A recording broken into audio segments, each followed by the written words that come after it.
Hello po, maulan na Sunday sa ating lahat. Maulan kasi dito sa amin. Yan, may mga baon ako.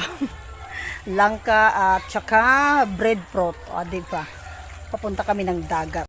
At yan, nandito na kami sa dagat sa Barangay Santo Rosario or Cantuma Beach kung tawagin dito sa amin.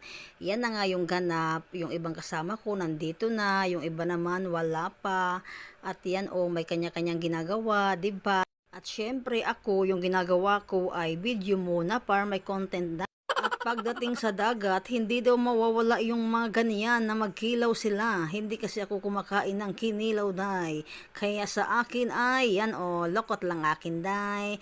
Lokot is life. At yan na nga, pagkalipas ng isang oras, yan nakagawa na sila ng kinilaw. Nahala mga natanin joy. Yan happy ang lahat. Pero hindi kami kompleto, yung ibang konsihal ay busy din sa kanilang life. Kaya yung gusto lang sumama sa aming family bonding ng Barangay Kabulihan Employees. Charot lang. Nahala, enjoy lang kayo. At syempre ako, magagawa muna ng content. Diba, mamaya na ako kakain, day. Pag wala ng pagkain, charot lang.